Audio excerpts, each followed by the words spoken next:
नमो भगवते वासुदेवाय। ओम नमो भगवते वासुदेवाय। ओम नमो भगवते वासुदेवाय।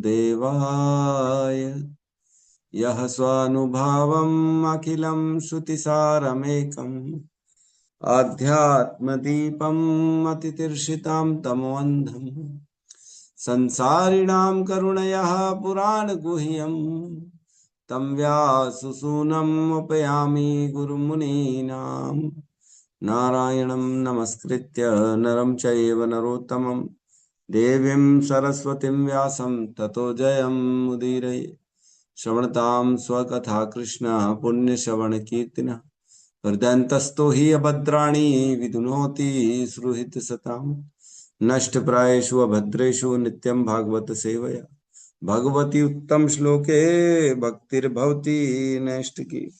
श्रवणतः श्रद्धया नित्यं गृणतश्च स्वचेष्टितम् कालेन नातिदीर्घेण भगवान् विशते हृदि। कृष्णाय वासुदेवाय देवकी नंदनाय च नंदगोपकुमाराय गोविन्दाय नमो नमः। नमः पंकजनाभाय नमः पंकजमालिने नमः पंकजनेत्राय नमस्ते पंकजांग्रिये। जय श्री कृष्ण चैतन्य प्रभु नित्यानंद श्री अद्वैत गदाधर श्रीवासादि गौर भक्ता वृंद। हरे कृष्णा कृष्णा कृष्णा हरे हरे हरे राम राम राम हरे हरे। हरे कृष्णा कृष्णा कृष्णा हरे हरे हरे राम राम राम हरे हरे। हरे कृष्णा कृष्णा कृष्णा हरे हरे हरे राम राम। हरे कृष्णा प्रभु जी दंडवत प्रणाम।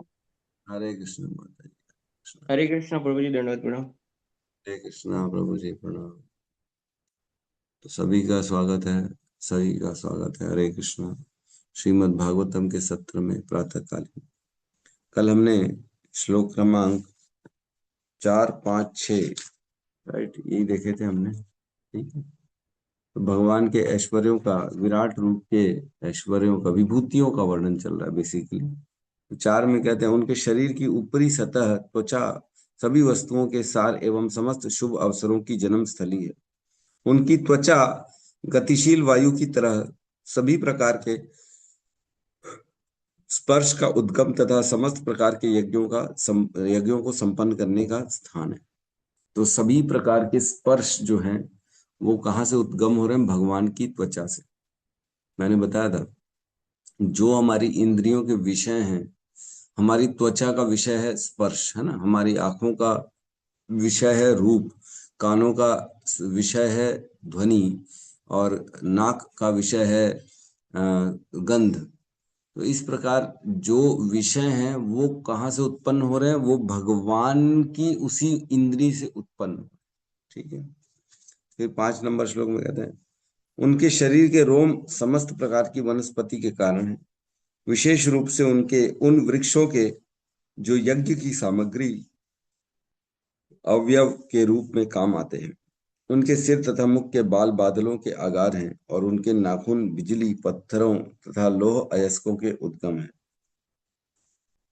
उनके नाखून, उनके सिर तथा मुख के बाल, इसमें जो है सिर और मुख के बाल, मूछें को मुख के बाल बोल दिए हैं, और नाखून, ये तीन उनको जो है वर्णन है ना। तो हमने कल चर्चा करी थी, मूछें जो है और नाखून और सिर, ये तीनों का रिलेशन आएगा इधर पे। शिला मीन्स पत्थर, लोह मीन्स लोह अयस्क, और अभ्र मीन्स बादल, और विद्युत मीन्स बिजली। इस प्रकार है। तो ये सब भगवान के शरीर के अंगों का उद्गम स्थान है ना। या ये सब कहाँ से आते हैं? भगवान के शरीर से। और 6 नंबर श्लोक में कल हमने पढ़ा श्री भगवान की भुजाएं बड़े बड़े देवताओं तथा जन सामान्य की रक्षा करने वाले अन्य नायकों के उद्गम स्थल हैं। मतलब बड़े बड़े देवता भी भगवान की भुजाओं से ही उत्पन्न होते हैं, और जो रक्षक हैं, जो नेता हैं, जो बड़े बड़े राजा हैं, जिन्होंने जन सामान्य की रक्षा करी है और जिन्होंने अद्भुत कार्य करके दिखाए हैं, ऐसे लोग भी भगवान की भुजाओं से ही उत्पन्न होते। ये वर्णन चल रहा है ना। तो आज हम श्लोक क्रमांक 7 में प्रवेश करेंगे।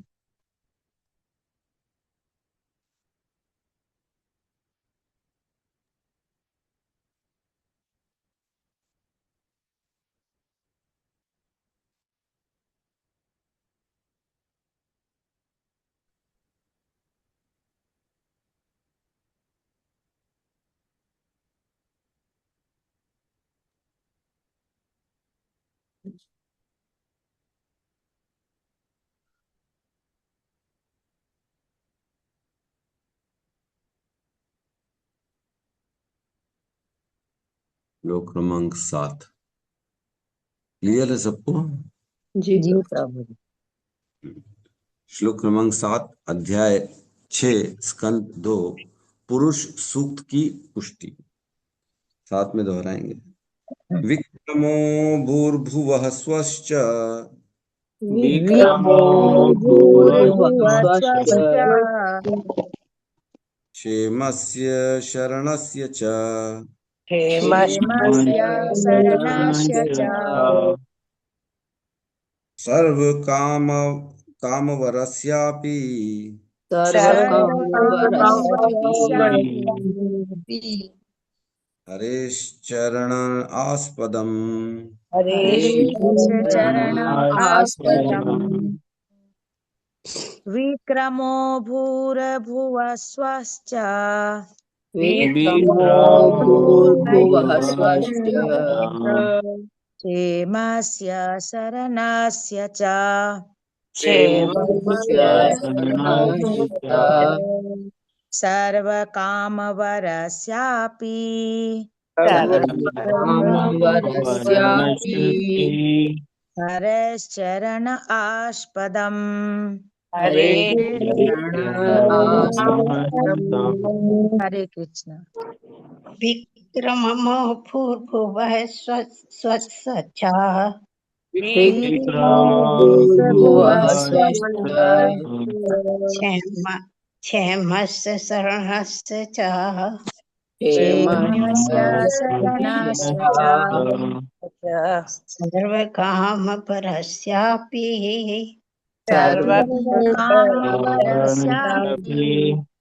हरस्य चरण आस्पदम्।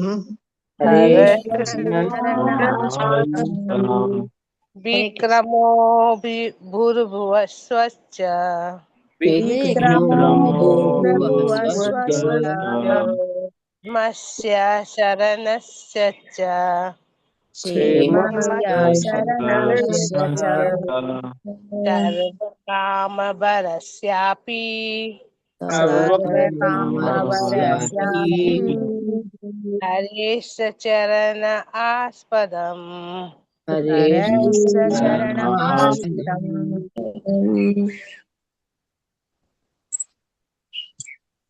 भगवान के अगले डग ऊर्ध्व अधो तथा स्वर्ग लोकों के एवं हमें जो भी चाहिए उसके आश्रय हैं। उनके चरण कमल सभी प्रकार के भय से सुरक्षा प्रदान करने का काम करते हैं। ओम अज्ञानतिमिरन्धस्य ज्ञानाञ्जन शलाकया चक्षुरुन्मीलितं येन तस्मै श्री गुरुवे नमः। श्री चैतन्य मनोभीष्टं स्थापितं येन भूतले स्वयं रूपः कदा मह्यं ददाति स्वपदान्तिकम्।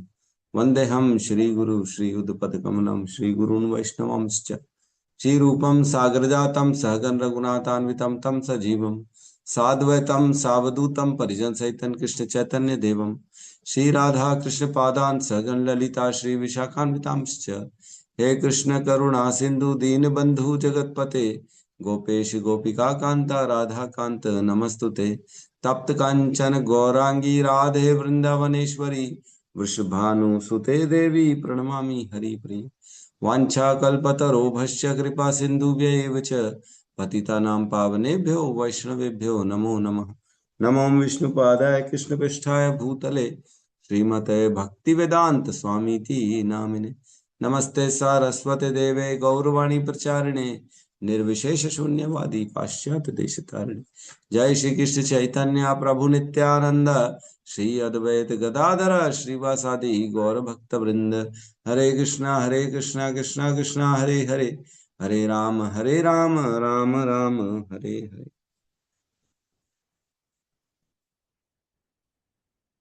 हरे कृष्ण। तो यह श्लोक में वर्णन हो रहा है विक्रमो भूर्भुवस्वश्च। विक्रमो मीन्स उनके चरण, भगवान के चरण। विक्रमो भूर्भुवस्वश्च। भूर्भुवः, यहाँ पे 14 लोगों का वर्णन हो रहा है जो पृथ्वी के नीचे के 7 हैं, पृथ्वी और पृथ्वी के ऊपर के 6।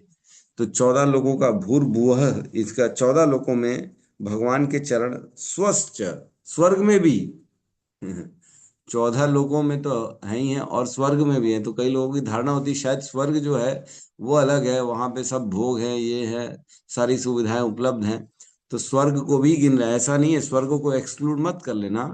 14 लोग हैं उसमें स्वर्ग भी है। विक्रमो भूर्भुवः स्वश्च, है ना। और क्या कहना है, क्षेमस्य शरणस्य च। क्षेम, क्षेम मीन्स रक्षा करना। क्षेमस्य, रक्षा प्रदान करने वाले भगवान के चरण, जो कि 14 लोकों में ही नहीं स्वर्ग में भी। शरणस्य च, भय से रक्षा करने का जो है स्थान है, उद्गम केंद्र है। शरण, शरण मीन्स जो है जो भय से रक्षा कर दे उसे शरण कहते हैं, है ना। शरणस्य, निर्भयता। जैसे हम जानते हैं कलयुग जब परीक्षित महाराज की शरण में आ गया था तो कलयुग भय से रहित हो गया था, क्योंकि अब मालूम था उसको कि अब परीक्षित महाराज उसका वध नहीं करेंगे, है ना। अश्वत्थामा जब शरण में आ गया था तब वो भी भय से मुक्त हो गया था कि अब कम से कम मारेंगे तो नहीं। तो शरण मतलब वह स्थान जहां व्यक्ति निर्भय हो जाता है ना। जब हम बारिश होती है तो छतरी का शरण लेते हैं, छतरी का शरण लेते हैं ना। जब ठंड हो, गर्मी हो, तो हम अपने घरों की शरण लेते हैं, है ना, किसी शेल्टर की शरण लेते हैं ताकि उस भय से रक्षा हो सके, बारिश से रक्षा हो सके। तो हम छतरी की शरण में जाते हैं ताकि बारिश से हमें वो रक्षा प्रदान कर ले। मतलब जो भी हमें रक्षा प्रदान करता है किसी भी भय से, उसे शरण कहेंगे। ऐसा नहीं है कि केवल शरण मीन्स किसी के चरणों में आ गए। हम शरण केवल व्यक्तियों की नहीं लेते, वस्तुओं की भी शरण लेते। हर चीज की शरण होती है ना। तो शरण से व्यक्ति अभय प्राप्त हो जाता है, उसको अब भय नहीं है, उस वस्तु से भय नहीं। तो हर प्रकार के भय से रक्षा प्रदान करने वाले, क्षेमम, हमारी रक्षा प्रदान करने वाले, केवल इस लोक में नहीं 14 लोकों में, स्वर्ग में भी कौन है, भगवान के चरण। विक्रमे, भगवान के चरण। और क्या कह रहे हैं, सर्व काम वरस्यापि।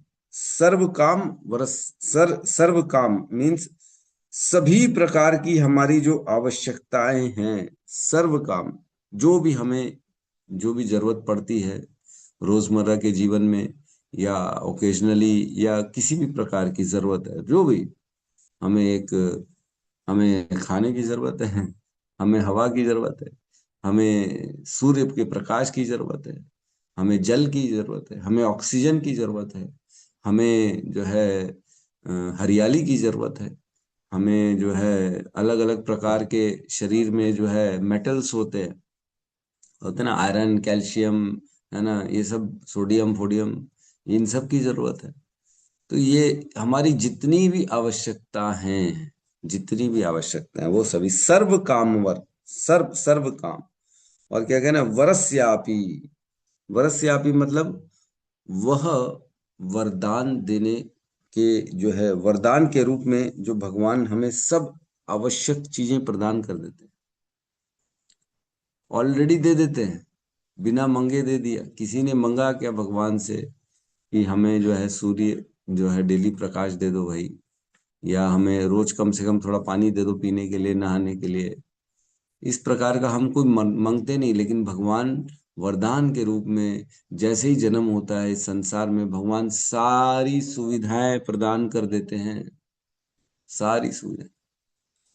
हम सोचो, रोज उठ रहे हैं और पृथ्वी में चल रहे हैं, और अंतरिक्ष में होते हम तो, पृथ्वी नहीं होती तो क्या करते, पता ही नहीं क्या करते, चलते कहाँ, क्या करते, अंतरिक्ष में तैरते रहते। तो हर चीज का जो है भगवान सुविधा प्रदान कर रहे हैं, परिवार दे रहे हैं, घर दे रहे हैं, अन्न दे रहे हैं, जल दे रहे हैं, हवा दे रहे हैं, रोशनी दे रहे हैं, निद्रा दे रहे हैं, और बुद्धि दे रहे हैं, ज्ञान दे रहे हैं, शरीर का पोषण दे रहे हैं। भगवान खा रहे हैं, हम उसका स्वाद ले पा रहे हैं, हम जीवा का रस ले रहे हैं, उसको पचा भी ले रहे हैं, उसको अगले दिन मलमूत्र के रूप में त्याग भी कर दे रहे हैं, उसमें से एनर्जी भी निकाल ले रहे हैं। हर चीज हमें भगवान ऑटोमेटिकली दे रहे हैं। बच्चा जब कोख मतलब गर्भस्थ माँ के गर्भ में आता है, और जैसे ही जन्म होता है बच्चे का, तो उसकी माँ के स्तनों में उसका दूध आ जाता है। बच्चे की व्यवस्था सारी भगवान ने कर दी। बच्चा क्या खाएगा, बच्चा क्या पिएगा, इसके लिए भगवान ने खुद ब खुद पहले ही प्लानिंग कर ली। किसी डॉक्टर के पास जाना नहीं पड़ता है कि बच्चे को जो है दूध पिलाना है, कृपया हमारे स्तनों में दूध आ जाए। किसी को ऑटोमेटिकली हो रहा है ये, ऑटोमेटिकली। कभी सोचा है ऐसा कैसे हो जाता है? कौन करता है? आखिर कोई तो है जो ये सब व्यवस्थाएं कर रहा है कि नहीं कर। गर्भ में भी उसकी रक्षा हो रही है। छोटा सा शिशु है गर्भ में, 2 महीने का, 4 महीने का, 6 महीने का, उसकी भी रक्षा हो रही है और उसको सारी सुविधाएं भी मिल रही हैं। सोचो। और हम इग्नोर हैं, हम इन सब चीजों को नजरअंदाज कर देते हैं। ये तो नेचुरल है, ये तो कौन करता है, ये तो खुद ब खुद हो जाता है, ऑटोमेटिक मोड में हो रहा है। ऑटोमेटिक मोड में आप अपना धंधा चला के दिखा दो, जॉब करा लो, चलो मैं घर में बैठा हूँ, ऑटोमेटिक मोड में बोलना जॉब चल जाए। गाड़ी चला लो अपनी टू व्हीलर, ऑटोमेटिक मोड में, खुद ब खुद गाड़ी चली जाए, सामान लेके आ जाए। होता ही नहीं, ऑटोमेटिक तो कुछ नहीं होता। लेकिन भगवान के सारे कार्य हम जो देखते हैं, जब तक ये दृष्टि नहीं आएगी कि ये भगवान की कृपा से हो रहा है, तब तक भगवान के प्रति शरणागति नहीं आएगी।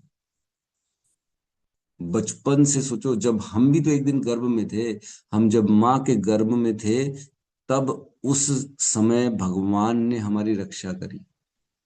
एक एक चीज उन्होंने हमारे ला ला के मुंह के अंदर डाल के दी थी, बेटा तू जीवित रहो। हर चीज दी उन्होंने, हर सुविधा का व्यवस्था कर दिया भगवान। वही करे, सर्व काम वरस्यापि, वरदान के रूप में भगवान ने हमारी सारी जरूरत, जो आवश्यकता है, वो सब की सब हमें प्रदान करते जा रहे, हर पल प्रदान कर रहे, रोज प्रदान कर रहे। देख पा रहे हैं अपना दिनाचर्य खुद, हम टाइम टेबल अगर सुबह से देखें, मैं क्या क्या किया, मैंने क्या क्या नहीं किया, तो हम देखेंगे कि हम हर एक चीज के लिए भगवान पर डिपेंडेंट हैं, और भगवान ने ऑटोमेटिकली उस चीज की व्यवस्था कर दी।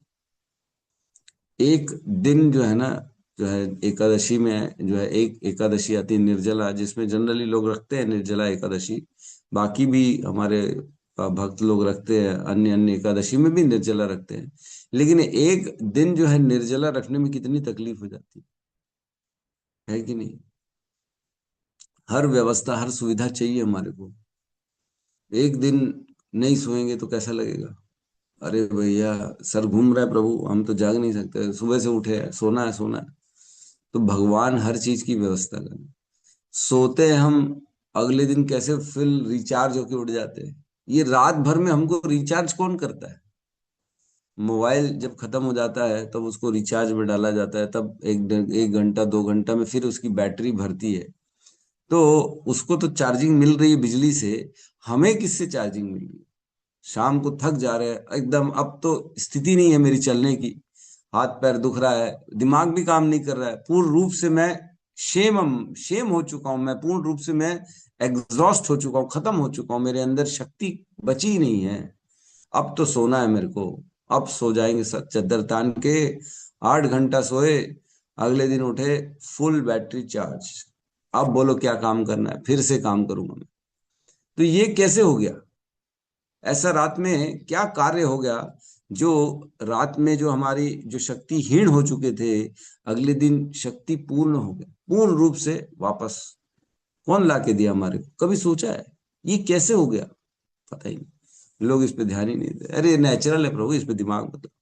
तो यही प्रॉब्लम है, भक्त जो होता है वह हर चीज में अपना दिमाग लगाता है, शास्त्रों के आधार पे अपना दिमाग लगाता है। तो यहाँ कह रहे हैं सर्व काम वरस्यापि, भगवान वरदान के रूप में हमारी सारी आवश्यकताएं जो जरूरत होती हैं वह प्रदान कर देते हैं। और क्या करें?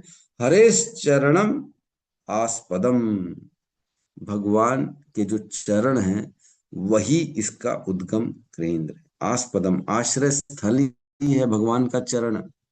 हरेश चरण आस्पदम, भगवान के चरणों से ये सारे उद्गम हो रहे, वही आश्रय हैं हमें हर वस्तु, हमारी हर आवश्यकता वस्तु प्रदान करने के लिए। इसीलिए हम भगवान के चरणों में प्रेम की प्राप्ति चाहिए। क्यों? क्योंकि केवल भगवान के चरण से ही हम सुखी हैं। उन्हीं की कृपा है जो हम हर प्रकार से स्वस्थ, सुखी और आवश्यक वस्तुओं से परिपूर्ण हैं। कृष्ण की जो है कृपा नहीं होगी तो सोचो कहाँ जाएंगे हम। सब पे कर रहे ना, ऐसा नहीं कि कोई भक्त है तो उस पे ज्यादा कर दिए, और अभक्त है जो मेरे को नहीं मानता, जो भगवान को गाली भी देता है, उसको भी भगवान प्रदान कर देते हैं। जैसे बच्चा होता है ना, माता पिता को कभी कभी गंदा बोलता है, मेरी मम्मी गंदी, मेरी मम्मी गंदी, मैं मम्मी के पास नहीं जाऊंगा, मेरी बात नहीं मानती। तो इसका क्या मतलब? मम्मी क्या क्या बोलेगी, अब तू निकल मेरे घर से, अब आज के बाद तेरा मेरा संबंध खत्म। नहीं नहीं, ऐसा नहीं बोलती माँ। माँ बोलती छोटा है, इसको अक्ल नहीं, आजा आजा बेटा, मैं तेरे को क्या चाहिए बेटा, मैं दे देती हूँ, आजा।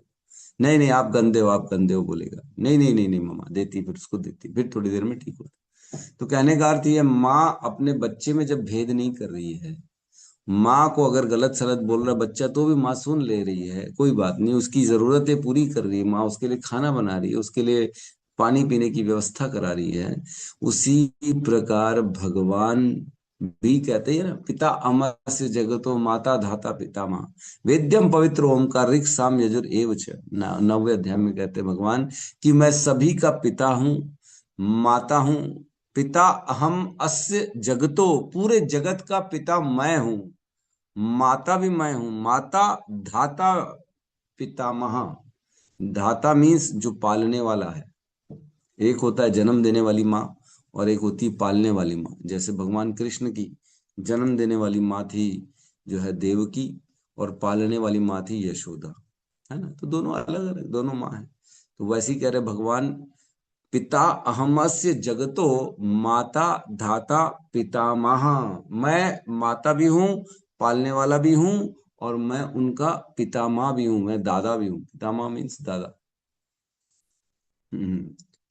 तो भगवान अकेले ही हमें पाल रहे हैं, हमारी हर वस्तुओं की देखभाल कर रहे हैं, हमें सुरक्षा प्रदान कर रहे हैं। देखें न, तभी तो प्रहलाद महाराज की कथा तो सबने सुनी होगी। भगवान की शरण में थे प्रहलाद महाराज, बोले मार दो, मारना है तो मार दो। कितना प्यार अच्छे ढंग से बताया उन्होंने, मारना है तो मार दो, भगवान है, मैंने उन्होंने ही तो जन्म दिया, उनकी इच्छा होगी तो मर जाएंगे, हमको क्या। तो भगवान ने उनकी फिर रक्षा करी हर स्थान पे। उनको पहाड़ों से फेंक दिया तो भी उनकी रक्षा कर दी, सांपों के बीच में बिठा दिया तो भी रक्षा कर दी, हाथी के नीचे भी डाल दिया तो भी रक्षा कर ली, मरे ही नहीं। तो भगवान अगर रक्षा करते हैं तो कोई भी ऐसा व्यक्ति नहीं है जो उसे मार सके, और जब भगवान मारना चाहते हैं कोई भी व्यक्ति ऐसा नहीं है जो उसे बचा सके, है ना। जो हरि की शरण लेगा उसके जीवन में हर आवश्यक वस्तु निश्चित आती है ना। भगवान कहते हैं 9वें अध्याय के 22वें श्लोक में, अनन्यास चिंतयन्तो माम ये जना पर्युपासते तेषाम नित्य अभियुक्ता नाम योगक्षेमम वहाम्य हम।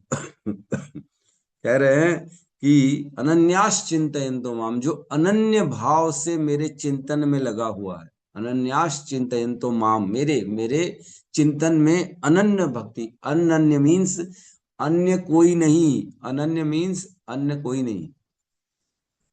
अनन्य का मतलब यह है ओनली मी, माम एकम, किसी और की शरण में लेगा तो नहीं होगा। ये कंडीशन एप्लीकेबल तभी है जब केवल और केवल कृष्ण की शरण में रहेंगे, कृष्ण के चिंतन में रहेंगे। तब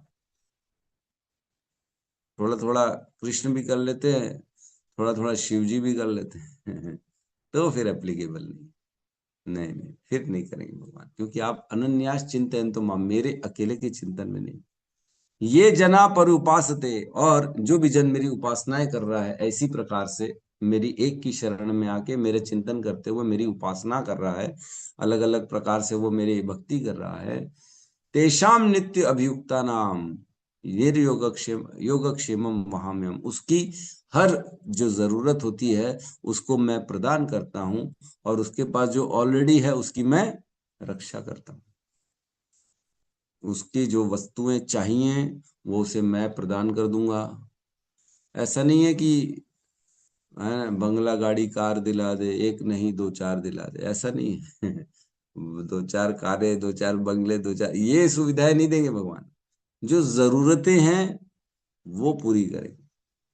खाने पीने की जरूरतें, मतलब मिनिमम जो रिक्वायरमेंट होती है जीवन यापन करने के लिए, वह जरूरत के लिए तो किसी को परेशान होना नहीं पड़ेगा। आज तक कोई भी कृष्ण भक्त ऐसा नहीं है जो भूखा सोया हो, खाना नहीं मिला। भगवान उसकी व्यवस्था ऑटोमेटिकली कर देते, ऑटोमेटिकली। मैं तो कितनी बार देखा हूँ, कभी शादी में जाते हैं या कहीं ऐसी जगह चले जाते हैं, अब एकादशी है, क्या खाएंगे, मैं भगवान व्यवस्था करेंगे, इस हिसाब से हम निकल जाते हैं घर से। और मैं देखता हूँ भगवान ऑटोमेटिकली वो जितना दूसरों की व्यवस्था करी उससे ज्यादा मेरी हो जाती है। हैं, अरे प्रभु प्रभु आप आ गए क्या, ओहो आपके लिए रुको रुको, हम बिना ऑनियन बिना बिना प्याज लहसुन का बनवाते हैं, स्पेशल बनवाते हैं, ये करते हैं, बैठिए बैठिए बैठिए। तो मैं देखता हूँ हमने जिसकी व्यवस्था नहीं भी करी थी, हमने सोचा भी नहीं था, भगवान उससे ज्यादा हमें दे देते कि केवल एक बार समर्पण करके तो देखो, एक बार दृढ़ता से ये हृदय में डाल के तो देखो, नहीं कृष्ण के अलावा कुछ नहीं, कृष्ण के प्रसाद के अलावा कुछ नहीं। बोल दिया जब गुरु ने, आचार्य ने हमारे, नो अनियन गार्लिक, तो मैं नहीं खाऊंगा, नहीं खाऊंगा मतलब नहीं खाऊंगा, बात खत्म। भूखे रह जाएंगे जी, तो टेस्ट तो लेंगे ना वाकई में तुम रहना चाहते भी हो कि खाली बोलने के लिए हो। तो जब दृढ़ता रहेगी हृदय में कि नहीं नहीं मेरे को नहीं खाना, देंगे भगवान, खुद ही देंगे, बिना प्याज लहसुन का ही खाऊंगा, मैंने तो नहीं खाऊंगा। तो खुद ब खुद भगवान बहुत अच्छी व्यवस्था कर देते हैं, हर जगह बिठा बिठा के खिलाते हैं भगवान, बुला बुला के लोग ला ला के, है ना। मैं देखता हूँ बहुत प्रेम देते हैं भाई। ये सब व्यवस्थाएं कैसे हो रही हैं, भगवान करते हैं। क्या कह रहे हैं आगे, तो भगवान के जो चरण हैं वह सभी आवश्यक वस्तुओं का उद्गम केंद्र है जो हमारे जीवन में है, और भगवान ही हैं जो हमें सभी प्रकार की रक्षा प्रदान करते हैं, है ना। नित्यो नित्यानाम चेतनश्च चेतनानाम एको बहुधाम यो विदधाति कामान। और एक नित्य, सभी नित्यों में एक परम नित्य है। सभी आत्माएं, हम सब जीव आत्माएं नित्य हैं, लेकिन एक परम नित्य है, वो भगवान है। चेतनाश्च चेतना नाम, अनेक हम सभी चेतना युक्त हैं, और हम सभी में एक परम चेतना है जो कृष्ण है। एको विदधाति यो बहु, एको विदधाति यो बहुन कामान, एको बहुनाम यो विदधाति कामान। इन अनेकों अनेकों में से केवल एक वही कृष्ण है जो सबकी कामनाएं पूरी करते हैं।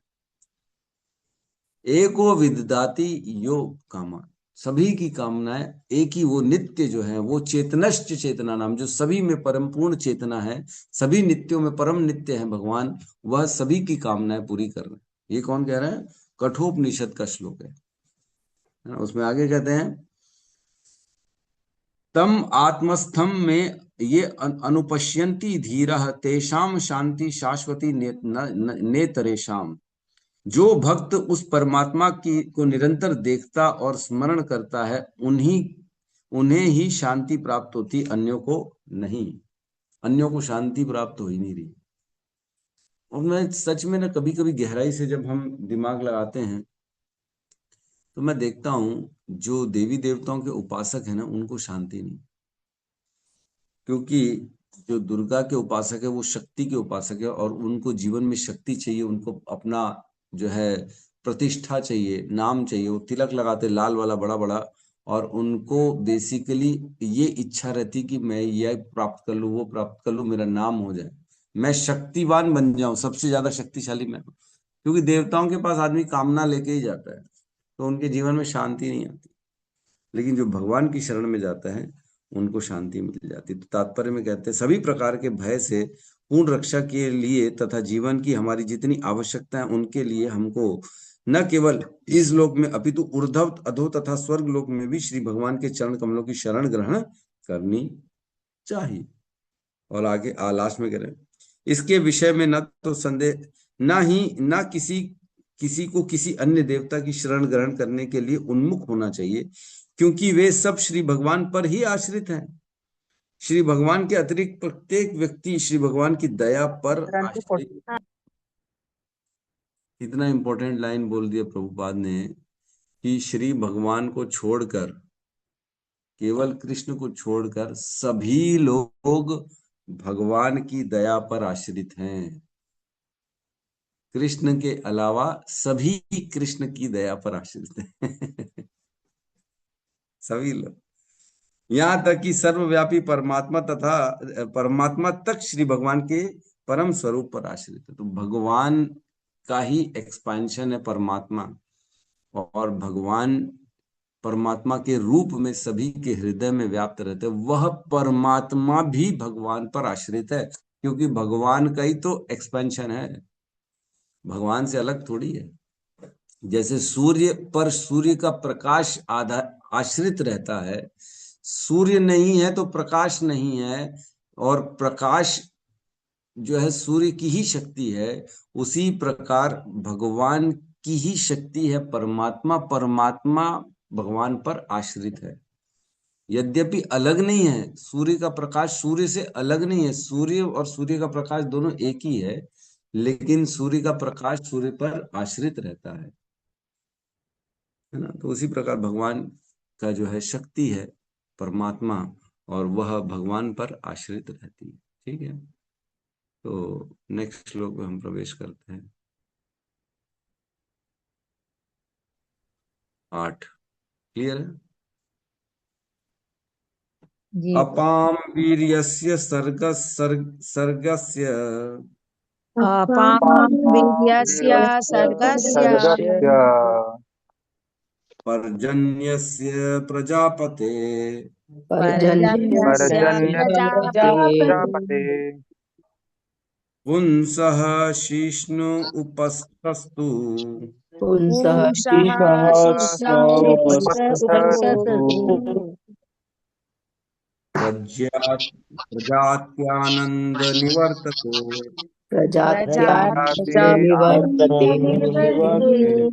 निवृत्तेः अपां वीरस्य वीरस्य अपां सर्गस्य वीर्यस्य सर्गस्य सर्गस्य पर्जन्यस्य प्रजापते पर्जन्यस्य प्रजापते पुंसः शिष्णः उपस्थातु पुंसः पुंसः शिष्णो उपस्थतु उपस्थतु प्रजाति आनंद निवृत्ते प्रजात्यानन्दनिवृत्ते अपां वीरस्य सर्गस्य अपां वीर्यस्य वीर्यस्य सर्गस्य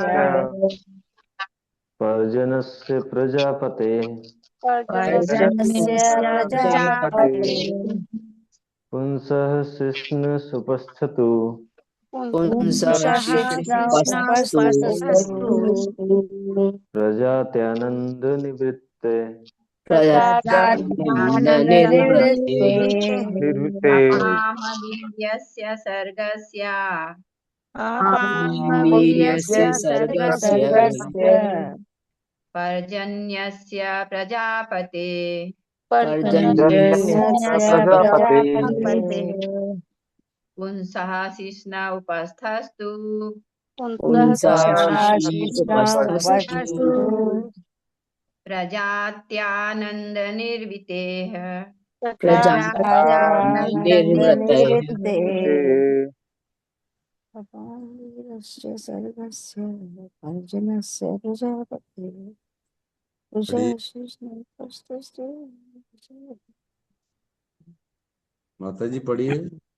और अपाम्बीरस्य सर्गस्य पर्जन्यस्य अपावीर्यस्य प्रजापतिः सर्गस्य पुंसा शिष्णोपस्थस्तु पर्जन्यस्य प्रजापतिः धन्यवाद। भगवान के जननांगों से जल, वीर्य, सृजनकर्ता अवयव, वर्षा तथा प्रजापतियों का जन्म होता है। उनके जननांग उस आनंद के कारण स्वरूप हैं जिससे जनन के कष्ट का प्रतिकार किया जा सकता है। तो ये श्लोक जो है ना, बड़ा टेढ़ा श्लोक है। ये समझने में थोड़ी सी मेरे को मुश्किल हो गई थी, बट भगवान की कृपा से जो समझ में आया मैं उसे प्रयास करूंगा समझाने का, है ना। ये श्लोक में कह रहे अपाम वीर्यस्य सर्गस्य। अपाम मीन्स जल, वीर्यस्य मीन्स वीर्य का, है ना, जल और वीर्य जिससे जो है संतान की उत्पत्ति होती, वह वीर्य। सर्गस्य सृष्टि का, है ना, सृजन करता, जो सृष्टि है पूरी, जल सृजन करता अवयव, मतलब सृजन करने के लिए जो जो जरूरी चीजें होती है वह सारी चीजें, है ना। पर्जन्यस्य प्रजापते, और पर्जन्य मीन्स वर्षा, और प्रजापते मीन्स अनेक प्रजापति जो इस पृथ्वी में आते हैं और वे मतलब क्या जनसंख्या बढ़ाने का काम करते हैं, है ना। अलग अलग योनियों को जन्म देते हैं। जैसे हम दक्ष प्रजापति, ब्रह्मा जी को भी प्रजापति कहते हैं क्योंकि उन्होंने भी बहुत सारे अनेक अनेक योनियों को जो है उत्पन्न किया है। प्रजापति मीन्स बेसिकली जीवन देने के लिए शरीर और इस प्रकार की व्यवस्था करने वाले, है ना, दक्ष प्रजापति। तो ये प्रजापति जो है, ये सारे प्रजापतियों का भी, जल का भी, वीर्य का भी, और अन्य जो सृष्टि करने के लिए जरूरी चीजें उनका भी, और वर्षा का भी, इन सभी का जो उद्गम केंद्र क्या है वो बता रहे हैं। क्या है? पुंसाम मीन्स भगवान के क्या है? शीष्ण मीन्स जननांग, भगवान के जननांग जिससे ये सारी चीजें उत्पन्न होती हैं। और क्या करें? उपस्तस्तु, और उनकी जो गुदा है, जो मल त्याग करने का स्थान है, वह प्रज्ञानंद निवृत्ते, संतान उत्पत्ति के लिए किया गया जो संग है ना, प्रजाति आनंद निवृत्ते, जो भगवान के जननांग है, उससे बेसिकली ये सारी चीजों की उत्पत्ति हो रही है, जल की, वीर्य की, सृष्टि के अन्य कारणों की, और प्रजापतियों की। और जो उनकी गुदा है, वह स्थान जो है संतान उत्पत्ति के लिए किया गया जो संग है, प्रज्ञातंद आनंद जो है, प्रज्ञात्यानंद निवृत्ते, इससे यह आनंद, मतलब इसको मैं एक्सप्लेन करता हूं आपको, है ना। इसमें लिखा है कि जो हम थोड़ा सा, एक क्या होता है, एक बार स्त्री जैसे सपोज करो उसने गर्भ धारण किया, है ना, तो शिशु को जब जन्म देती है तो बहुत पीड़ा होती है उसको। जन्म देना, सृष्टि करना एक बच्चे की, ये बहुत ही कष्टदायक चीज होती है ना, आसान नहीं होता है। और उसको फिर पालना भी, उसको हर प्रकार की सुविधा देना, अपना समय देना, हर चीज दे देते हैं माता पिता अपने बच्चे को, है ना। समय देंगे, फिर उसके लिए मेहनत करेंगे, बहुत से कष्ट उठाएंगे उसके लिए। तो इतने सारे कष्ट उठाते हैं वो, लेकिन किस लिए? एक जो आनंद मिला था, जो संग करने का जो आनंद था, उस आनंद के लिए ये इतने सारे दुख उठाते, मतलब दुख उठाने के बाद भी वही दुखों के लिए दोबारा आनंद को स्वीकार किया जाता है।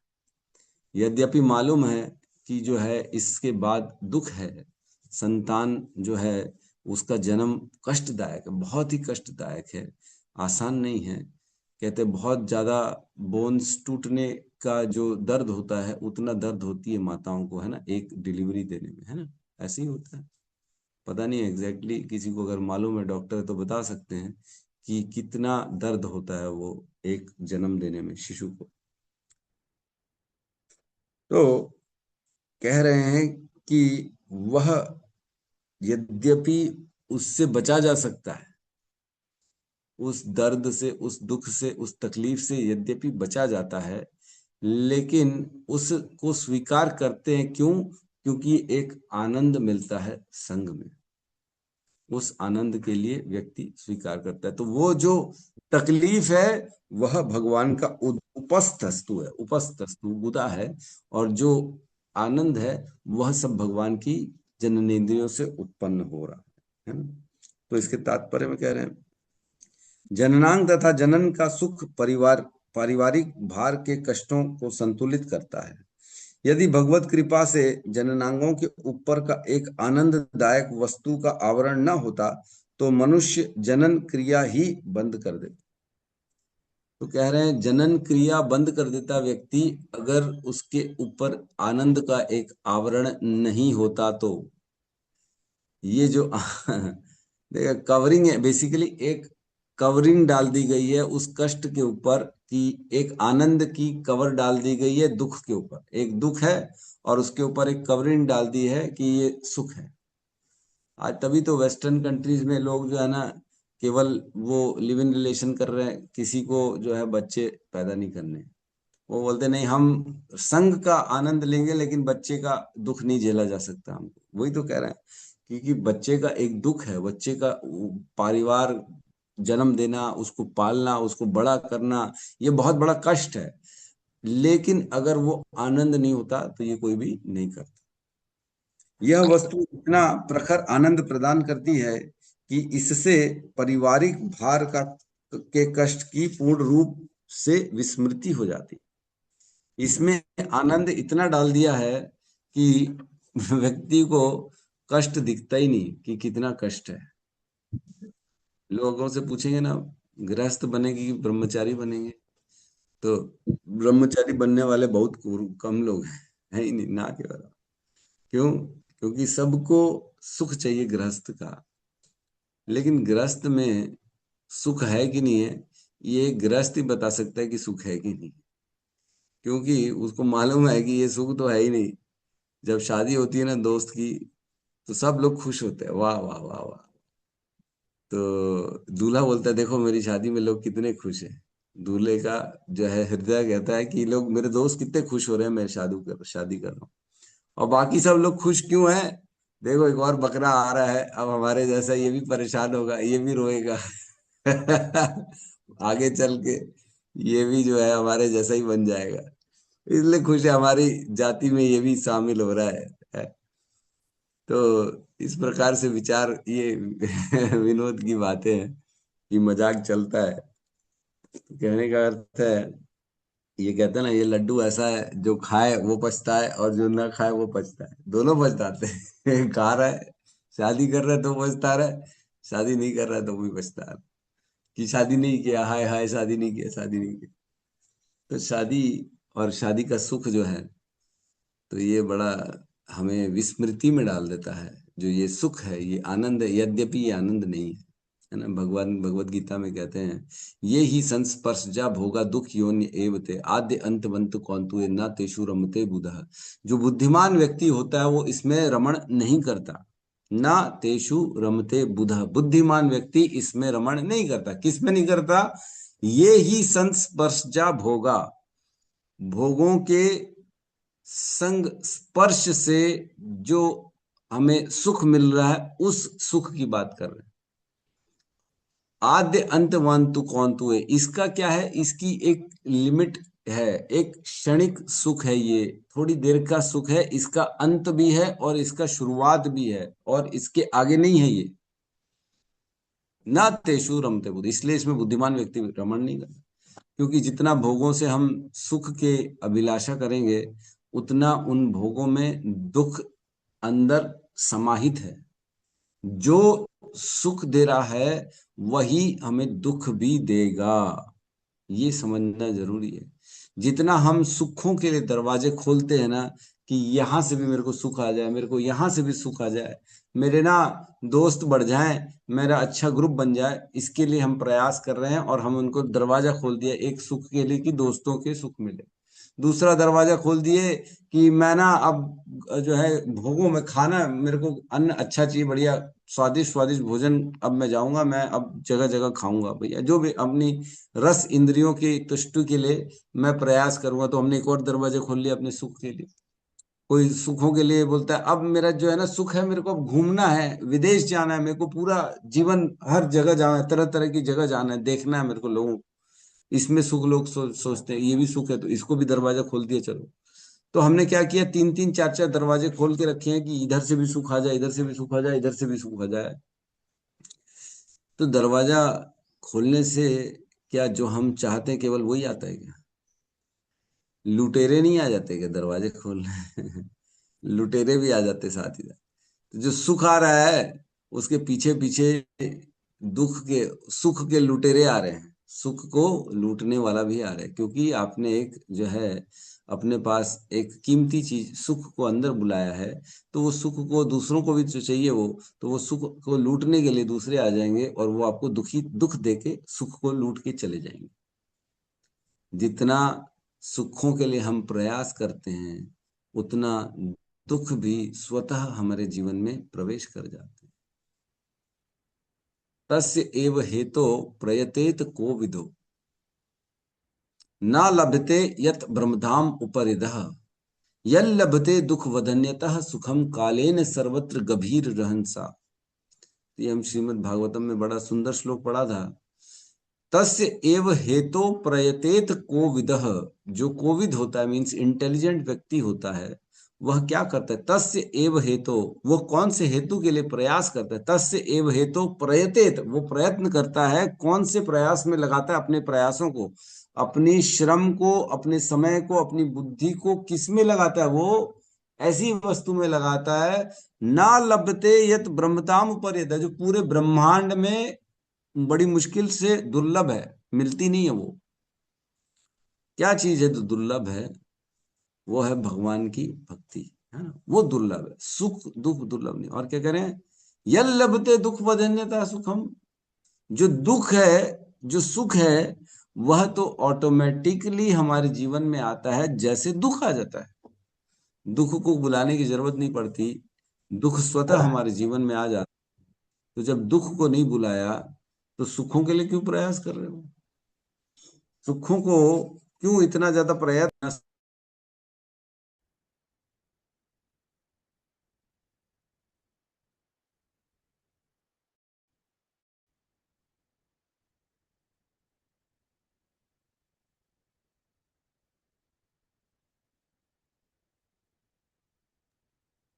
वाइद नहीं आ रहे क्या प्रभु जी? हरे कृष्णा।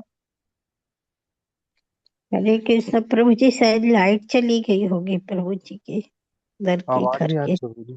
अभी जी आ रही? आवाज नहीं आ रही। अब आ आ रही रही प्रभु, प्रभु जी। आ रही है, आ रही। यस यस, ठीक। पता नहीं क्या म्यूट करने के चक्कर में पता नहीं क्या दब गया। कहाँ कहाँ चला गया। तो कह रहे हैं तस्य एव हेतो प्रयतेत कोविदो न लभते यद ब्रह्मधाम उपरिद यल लभते दुख वधन्यता सुखम। जैसे दुख प्राप्ति होती है वैसे सुख भी ऑटोमेटिकली जीवन में प्रवेश करता है। कालेन सर्वत्र गभीर रहंसा, ये काल की शक्ति से ऑटोमेटिकली सुख भी हमारे जीवन में आएगा और दुख भी आएगा। काल मीन्स वह पर्टिकुलर समय, जिस समय में जो निर्धारित किया गया सुख और दुख वह ऑटोमेटिकली हमारे जीवन में आ जाएगा। इसलिए जो इंटेलिजेंट व्यक्ति होता है वो सुखों के लिए प्रयास नहीं करता, वह ऐसी चीज के लिए प्रयास करता है जो इस ब्रह्मांड में बड़ी मुश्किल से मिलती है, और वो है भगवान की भक्ति। इसके लिए प्रयास करना चाहिए। और हम अपना पूरा समय सुखों को बढ़ाने में लगे, कैसे मेरे जीवन में सुख बढ़ जाए, बस एक ही मोटो है सभी का। पूरे जीवन में सुख बढ़ा लूं और दुखों को घटा लूं। हर व्यक्ति का एक ही टारगेट है, एक ही मोटो है, एक ही गंतव्य है कि मेरे जीवन के सारे दुख बाहर हो जाएं और मेरे जीवन में बस सुख ही सुख बढ़ जाए। लेकिन कोई कितना भी प्रयास कर ले कामयाब हो ही नहीं पा रहा, क्योंकि ये मिराज क्या कहते हैं वो मृग तृष्णा वाला जो है ना, मृग तृष्णा है ये दूर से दिखता तो जरूर है कि पानी है रेगिस्तान में गर्मी में, लेकिन जितना आदमी जाता है जाता है जाता है पानी होता ही नहीं। वो जा रहा है बेचारा प्यासा, उसको दूर दिख रहा पानी है, फिर प्रयास करता है, दूर जाता है, वहां पानी नहीं, वहां तो रेत है। तो इस प्रकार उसके प्राण ही निकल जाते हैं, लेकिन उसको पानी नहीं मिलता। उसी प्रकार हम भी प्रयास करते सुख को बढ़ाने का, वहां सुख है, वहां सुख है, वहां सुख है, वहां जाते जाते जाते जाते मेहनत इतनी करते हैं, पहुंचते हैं तो पता पड़ता है ओहो ये तो सूखा का सूखा है। अब क्या करें, अब फिर दूसरी जगह देखेंगे, अब वहां पानी दिख रहा है, फिर प्रयास करेंगे, मेहनत करेंगे, वहां जाएंगे जाएंगे जाएंगे, मेहनत करेंगे, वहां पहुंचेंगे, देखेंगे ओहो यहाँ पे भी सुख नहीं है। अब कहाँ करें? तो बेसिकली सुख है ही नहीं इस संसार में। जब भगवान ने बनाया ही नहीं, दुखालयम शाश्वतम भगवान ने बना दिया है। माम उपेत तु कौन तुए पुनर्जन्म ना विद्यते, नहीं क्या है श्लोक आता ना, दुखालयम अशाश्वतम दुःखलयम शाश्वतम, है। 8वें चैप्टर। हाँ 8वें चैप्टर में क्या श्लोक है वो? ये बता रहे हैं 8वें मैं बता दे रहा हूँ, मेरे सामने आ गया है, तो बहुत सुंदर 15 में श्लोक है प्रभु ये। जी। मावे पुत्य पुनर्जन्म माम दुःखलयम उपेत्य शाश्वतम। माम उपेत्य पुनर्जलम दुखालयम शाश्वतम ना अपनोन्ति महात्मा संसिद्धिम पराम गतिम। मेरे को प्राप्त करने के बाद जो महात्मा जन होते हैं वो इस संसार में जो दुखालयम है और अशाश्वतम है, इसमें दोबारा उसका जन्म नहीं होता। माम उपेत्य पुनर्जन्म दुखालयम अशाश्वतम ना अपनोन्ति महात्मानम संसिद्धिम पराम गति। वो क्योंकि सिद्धि को प्राप्त कर चुके, वो परम गति को जाएंगे, क्योंकि वो मेरे चिंतन में लगे, वो मेरे गंतव्य को आएंगे, इसलिए वो इस संसार में जहां पे दुख है और अशाश्वत है, इस संसार में दोबारा वो नहीं आते। तो हमें समझना चाहिए कि जीवन में उद्देश्य क्या है। लेकिन व्यक्ति ये सुख के लिए, जो क्षणिक सुख है, जो संग का सुख है, स्त्री पुरुष का संग का सुख है, इसके लिए व्यक्ति कितना ज्यादा प्रयास करता है, कितना ज्यादा पाप करता है, गंदे काम करता है। क्यों? केवल एक इंद्रिय की तुष्टि के लिए, एक छोटे से सुख के लिए कितना गलत काम। जिसको ये दिखता है कि इसका, इस दुख का एक आवरण है, सुख का बेसिकली है दुख, लेकिन इसके ऊपर आवरण है सुख का, तो फिर उसके लिए प्रयास नहीं करेगा, है ना। तो कहते हैं जो जितना विषयों में रहता है, जो जितना इंद्रिय भोग करता है, उसका भविष्य उतना दुखमय होता है। जो जितना संग करता है, जो जितना इस जो स्त्री पुरुष का संग का आनंद लेता है, उसके जीवन में आगे चल के उतना ज्यादा दुख आता है और उसका बुढ़ापा बहुत खतरनाक होता है। उसके शरीर का ओज और तेज खत्म होता है, उसके शरीर में आध्यात्मिक शक्तियां कम होती हैं, उसके शरीर में जो ग्रहण करने की शक्ति होती है वेदों को, वह खत्म हो जाती है, जो जितना विषयी होता है ना। तो चैतन्य चरितामृत में कहते ही हैं, बहुत इंपॉर्टेंट, बहुत कॉमन ही कहते हैं क्या, असत्संग त्याग यही वैष्णवाचार, स्त्री संगी एक अकृष्ण असाधु कृष्ण भक्त आर।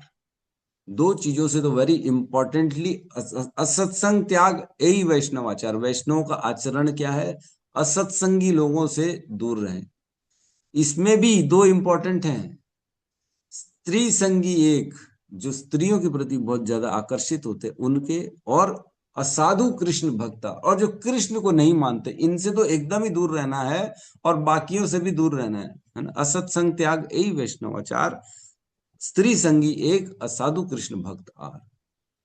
इस प्रकार भगवान ने ऑलरेडी हमें गाइड करते आ रहे हैं कि क्या करना चाहिए। भगवान वैसे भी भगवत गीता में कहते हैं 7वें अध्याय के 11वें नंबर श्लोक में, उसमें कहते हैं बलम बलवताम चा अहम काम राग विवर्जितम धर्म विरुद्धो भूतेषु कामो अस्मि भरत ऋषभ।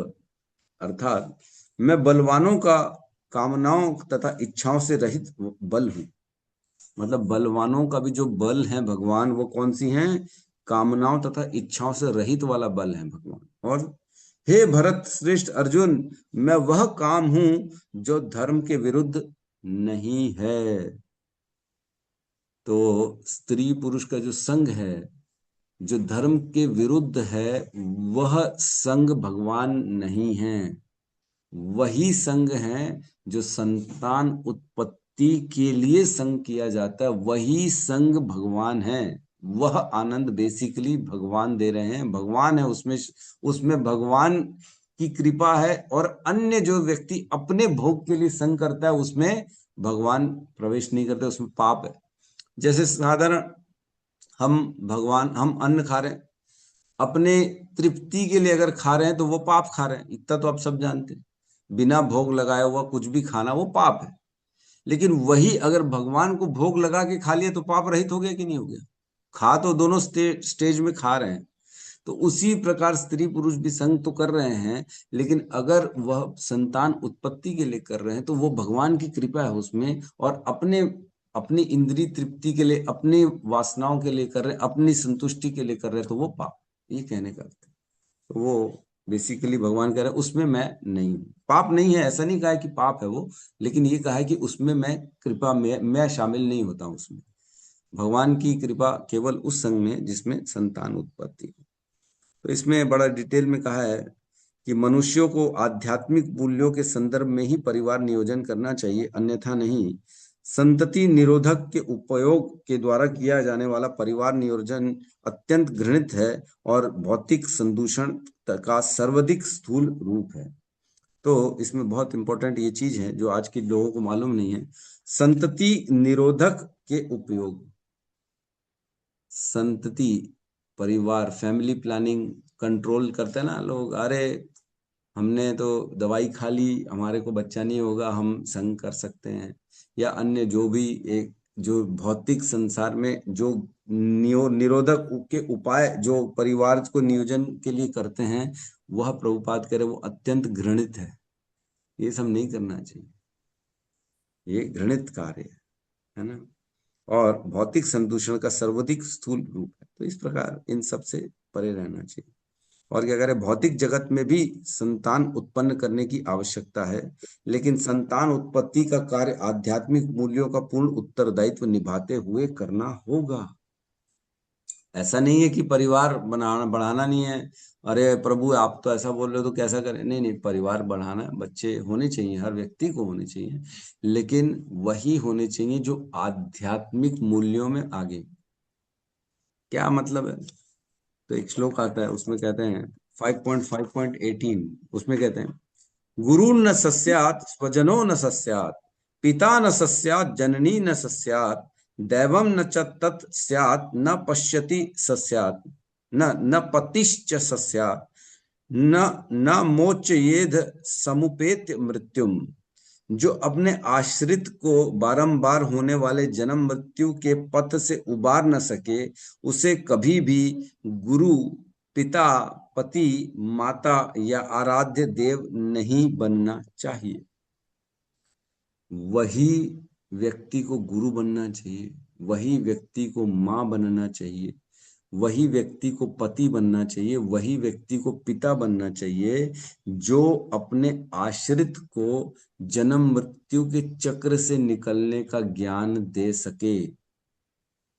अर्थात ये माता पिता की जिम्मेदारी है कि अपने बच्चे को जन्म मृत्यु से निकलने का ज्ञान दे, ना कि उसे ये बोले कि जो मर्जी है वो कर ले, अभी तो छोटा है अभी तो छोटा है जी, बड़ा होगा खुद ही समझ। अरे खुद ही कहाँ से समझ आए? हम समझे थे क्या खुद ही, जो बच्चा खुद ही समझ जाए?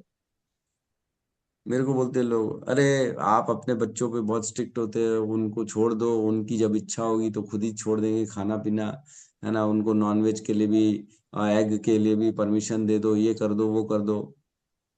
अरे मैंने कहा बच्चा, उसको कौन बताएगा भाई? हम नहीं बताएंगे सही रास्ता, हम नहीं बताएंगे तो कौन बताए? कल को वो उठा के दारू पी ले तो आप पीने दे दोगे? बोले नहीं नहीं दारू के। मैंने कहा गुटखा मिल रहा है बाजार में, गुटखा खा लेते। बोलेगा पापा मैं गुटखा खा लूं, तो मैं बोलूंगा ठीक है तेरी इच्छा है तो खा ले, ऐसा बोलूंगा क्या? बोले नहीं नहीं ऐसा नहीं। अरे तो भाई हमको बताना पड़ेगा सही क्या है गलत क्या है। जो सही है वो सही है, जो गलत है वो गलत है। नॉनवेज गलत है खाना मीन्स गलत है, ये शिक्षा कौन देगा? माता पिता देंगे बच्चे को, कौन देगा? कोई बाहर पड़ोसी देगा? कोई नहीं देगा। हमारी जिम्मेदारी बनती है कि हम अपने बच्चों को ज्ञान दें। जन्म मृत्यु से निकलने का रास्ता माता पिता को बताना है। माता पिता की जिम्मेदारी है ये बताना कि ये सही नहीं है।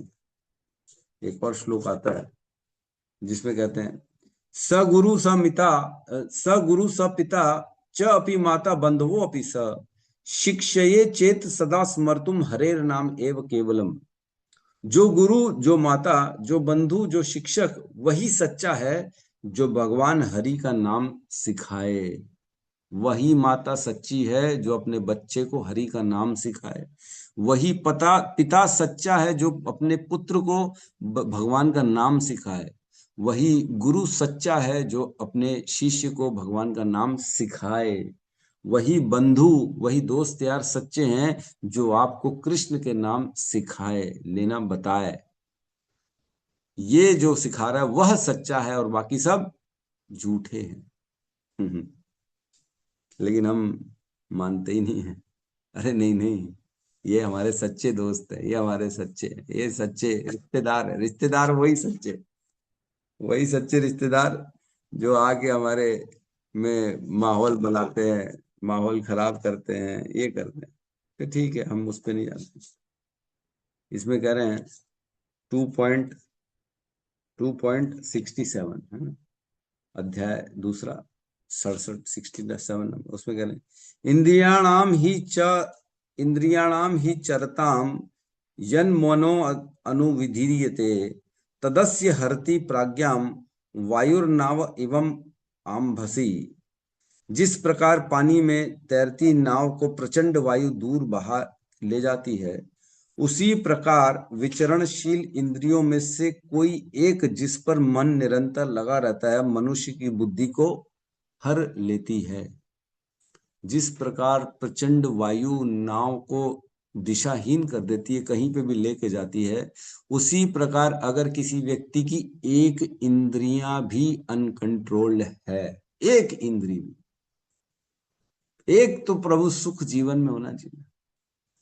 प्रभुपाद को बहुत सारे शिष्यों ने उनके फॉरेनर में बोला कि 4 नियम है प्रभुपाद, आप इसमें से एक नियम हटा दो, बस इलिसिट सेक्स वाला नियम हटा दो, हम आपके शरण में आ जाएंगे।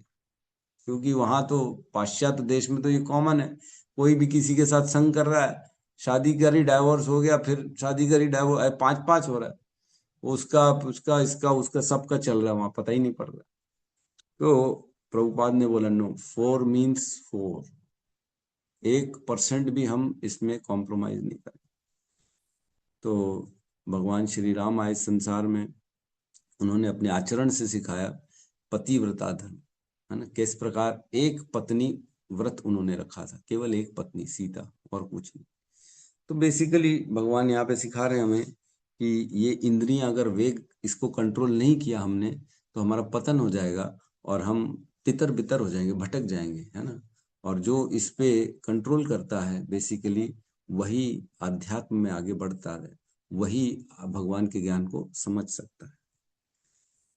ठीक है, तो यहाँ पे किसी का प्रश्न है तो हम ले सकते हैं।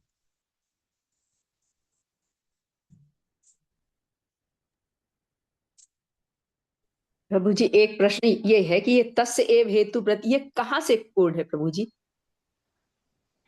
तस्य एव हेतु प्रत्येत को विदो जी ना लभ्यते यद ब्रह्मधाम उपरिध जी तल्लभित दुख वधन्यता सुखम कालेन सर्वत्र गंभीर रहंसा। ये बहुत सुंदर श्लोक है, हमने जी ये फर्स्ट कैंटो में पढ़ा था। इसका बहुत सुंदर पूरी क्लास है हमारी इसमें, इसका मैं आपको नंबर बता रहा हूँ और इसका हम जो है ना वीडियो भी शेयर कर देंगे। 1.5.18 1518 यह श्लोक पे बहुत सुंदर कक्षा हुई थी हमारी। मेरे पूरे YouTube में इसीलिए सारे वीडियो हैं, आप जो चाहे श्लोक को उठा के उसको तुरंत आप क्लिक करके उस चैनल में जाके देख सकते हैं। मेरा चैनल है स्पिरिचुअल वाइब्स के नाम से है, जिसमें 600 श्लोक ऑलरेडी अपलोडेड हैं, जो श्रीमद् भागवतम की कक्षा हमारी आज तक होती आ रही, हर श्लोक का वीडियो अपलोड हो जाता है जो हम क्लास करते हैं। तो इसका अर्थ ये 600 क्लासेस हमारी हो चुकी हैं भागवतम की अभी तक की, है ना। और 400 से ज्यादा वीडियोस भगवत गीता के ऑलरेडी अपलोडेड हैं, है ना। तो टोटल 1000 से ज्यादा वीडियोस ऑलरेडी यूट्यूब में अपलोडेड हैं, जिसको हम जब भी जो भी संशय है किसी भी श्लोक में, तुरंत उसको वीडियो चालू किया, देख लिया, सुन लिया, सारा कंफ्यूजन क्लियर हो गया।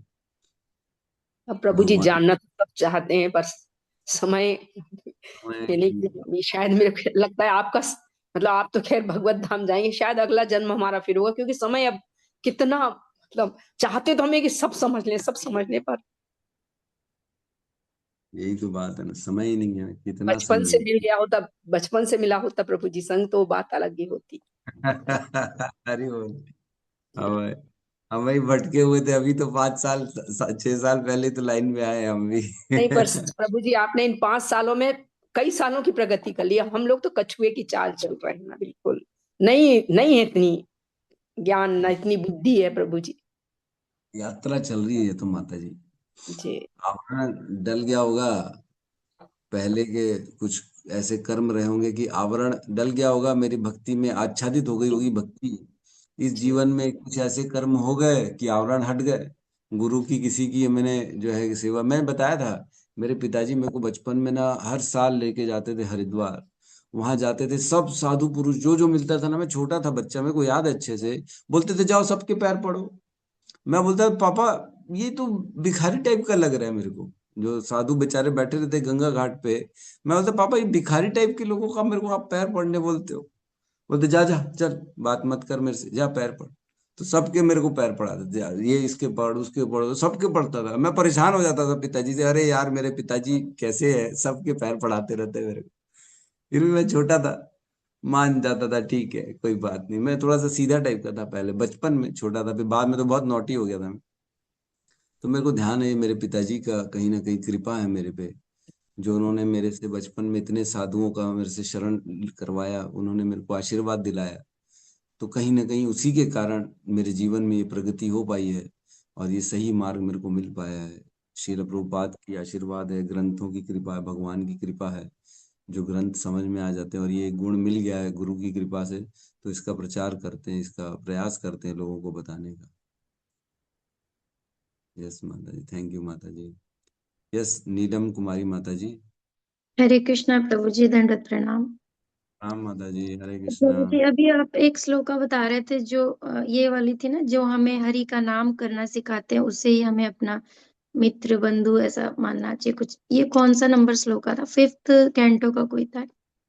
5.5.18 एक श्लोक है 18। जिसमें, हाँ 5.5.18, गुरु न सस्यात् स्वजनो न सस्यात् पिता न सस्यात् जननी न सस्यात् देवम न च सस्यात् न पतिश्च सस्यात्। तो ये श्लोक 5.5.18 है।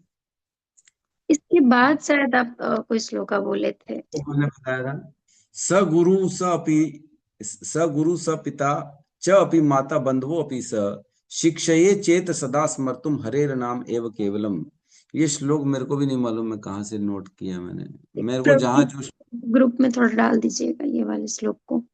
ये सत्यम प्रभु देखो तो ये कहाँ का श्लोक है। मेरे को एक्चुअल में क्या होता है माता जी ना, मैं जब कहीं बैठता हूँ ना, किसी का भी सुन लेता हूँ ना, मेरे को जो अच्छा लेता हूँ। अब कई बार ऐसा प्रभु होता जी है कि वह वो श्लोक रिपीट। स गुरु स पिता च अपि माता बंधवो अपि स, है ना। स गुरु स पिता च अपि माता, इस तरह का देख लो, चेक कर लो श्लोक कहाँ से है। मैंने नोट ही नहीं किया, बात बात पता नहीं कहाँ कहीं कई बार, है ना।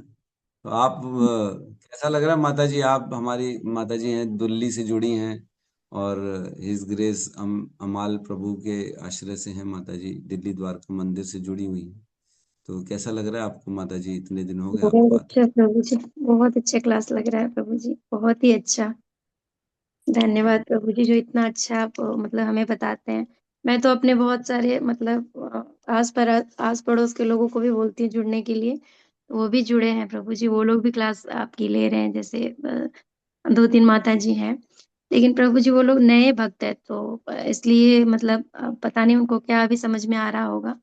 तो मैं चाहती हूँ प्रभु जी, एक रिक्वेस्ट थी आपसे प्रभु कि किसी दिन जो इवनिंग में जो आप क्लास एक दिन लिए थे ना 8 से 9 जो लिए थे, भागवतम के फर्स्ट कैंटो से जो लिए थे, वो उनको इतना अच्छा लगा था कि उसकी वजह से वो लोग मतलब कि बोलते हैं कि प्रभु जी को बोलिए कि रोज वो इस तरह की क्लासेस ले, तो हम भी सुने। तो प्रभु जी एक रिक्वेस्ट थी आपसे कि जो नए भक्त है उनके लिए आप एक मतलब उच्चारण करते। हरे कृष्णा हरे हरे कृष्णा कृष्णा हरे हरे कृष्णा कृष्णा हरे कृष्ण कृष्णा कृष्ण हरे हरे हरे हरे हरे राम राम राम हरे हरे। हरे कृष्ण भागवतम की जय, जय समस्त भक्त वृंद की जय, जय जगत गुरु शील प्रभुपाद की जय। जय आनंद हरि हरि बोल। हरि हरे हरि हरि बोल। हरे हरे कृष्णा कृष्ण प्रभु जी हरे कृष्ण प्रभु जी धन्यवाद प्रणाम। हरे कृष्ण प्रभु जी दंडवत प्रणाम। प्रणाम। हरे कृष्ण हरे कृष्णा प्रभु जी, दंडोत प्रणाम। हरे कृष्ण महाराज, हरे कृष्ण।